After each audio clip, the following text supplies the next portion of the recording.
Buenos días, jóvenes. Espero que hayan disfrutado estos días de descanso. Y bueno, vamos a retomar ya nuestras actividades. En la clase anterior ya vimos cuáles eran las características y la función de una entrevista.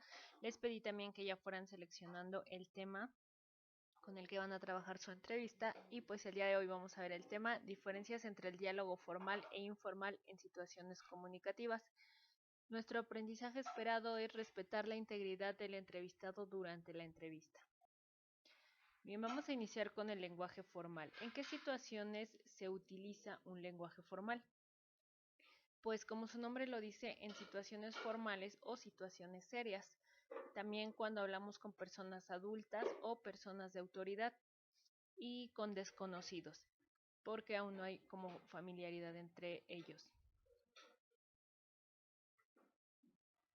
Sus características son evitar el uso de muletillas. Las muletillas son aquellas palabras que utilizamos como para apoyarnos cuando no sabemos qué decir, como ese es un ejemplo de muletillas. Hay que tener también un vocabulario amplio dentro del lenguaje formal para evitar justamente la repetición de la misma palabra constantemente. Hay que evitar tutear a las personas a menos que ellas te lo permitan. Entonces, siempre dirigirse de usted. Y el uso correcto de la gramática, es decir, formular las oraciones de manera coherente. En esta imagen podemos observar situaciones comunicativas formales, como lo son conferencias, reuniones de negocios, exposiciones o discusiones en el salón de clases. Entonces, en todos estos ambientes es donde se utiliza el lenguaje formal.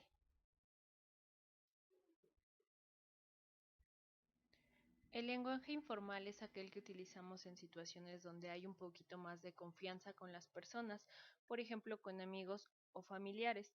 Como su nombre lo dice, pues se emplea en situaciones informales. ¿Cuáles son sus características? Que es espontáneo, hay un uso de coloquialismos. Los coloquialismos son palabras o frases que utilizamos comúnmente, por ejemplo, qué onda, no manches, ese tipo de expresiones que ustedes, los jóvenes, usan. Pero siempre el lenguaje, no porque sea formal, va a ser irrespetuoso o vulgar. Siempre debe mantenerse en el respeto, aunque sean familiares o amigos. No hay que confundir la parte informal con la falta de respeto o con permitir el uso de palabras altisonantes. Situaciones comunicativas informales: conversar con nuestros amigos o compañeros de colegio, cuando miramos un partido de fútbol en la televisión, cuando estamos con familiares, con amigos. En todas estas situaciones nuestros movimientos corporales son libres, espontáneos y relajados. Situaciones formales e informales. Cuando nosotros estamos en una situación formal, les decía, se habla de usted. ¿Cómo está usted? A diferencia de cómo estás tú, que sería ya un lenguaje informal.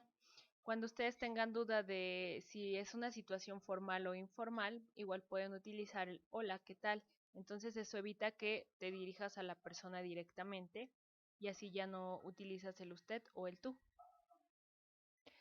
Ya que vimos cuáles son las características y el uso del lenguaje tanto formal como informal, lo siguiente que vamos a hacer es adaptar nuestro lenguaje en función de la persona entrevistada, es decir, seleccionar qué tipo de lenguaje es el que vamos a emplear de acuerdo a la persona que vamos a entrevistar. ¿Qué tipo de lenguaje emplearías tú en tu entrevista?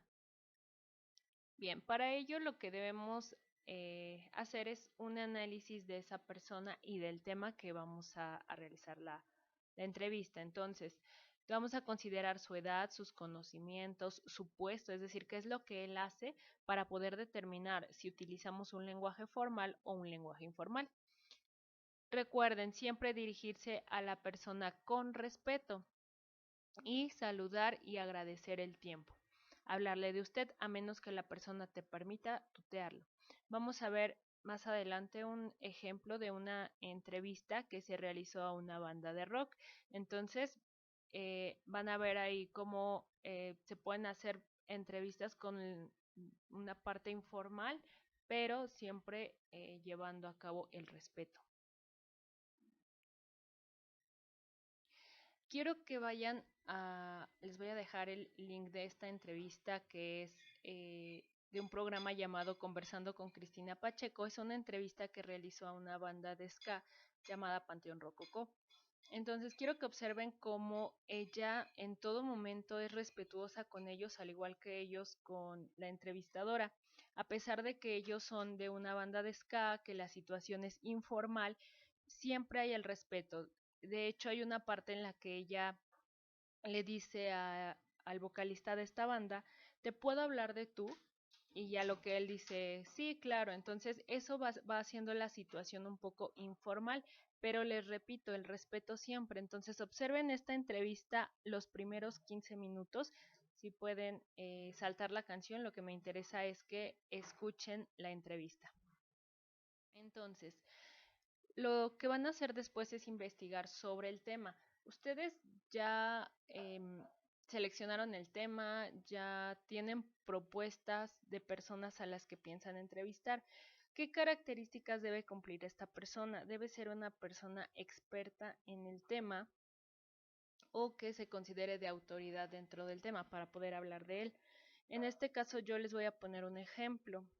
Si yo quisiera realizar una entrevista, podría hacerla a uno de mis hermanos que trabaja en la empresa Audi. Entonces, en este caso, ¿cuál sería el tema? Fabricación de autos. Para ello yo tendría primero que investigar algunos temas o subtemas relacionados con la fabricación de autos. En este caso, eh, por ejemplo, podrían ser los procesos, las exportaciones, la ubicación de las plantas de Audi, el tipo de autos que producen. Yo tendría que investigar eso para poder después elaborar preguntas a esa persona. Entonces, un ejemplo de pregunta sería en la parte del proceso. Yo ya tengo mi tema, tengo mi persona, tengo mi subtema. Entonces, por ejemplo, yo ya investigué lo que es el proceso de la fabricación de los autos y me arrojó 6 pasos mi investigación. Ya los tengo aquí. Entonces, a partir de ello, pues yo puedo ya empezar a generar preguntas. Sería quizá un poco irrespetuoso el no saber también el contenido del tema. Por ejemplo, el llegar y decir, ¿cuál es el proceso para la fabricación de un auto?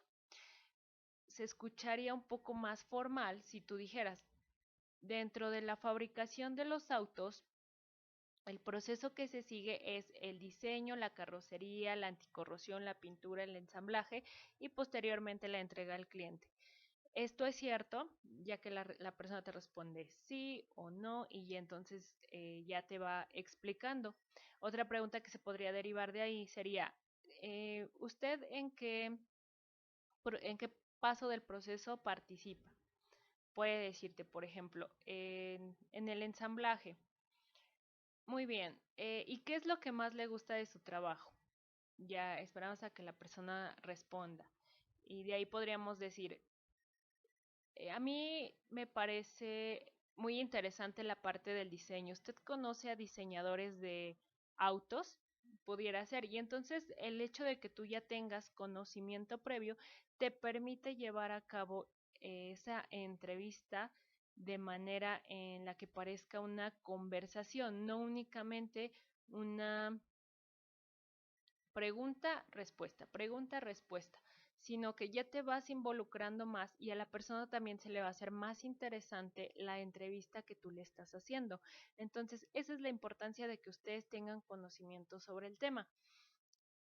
Les voy a dejar la actividad en Edmodo y si tienen dudas ya saben que tenemos programada hoy una videoconferencia. Entonces, que tengan un excelente día.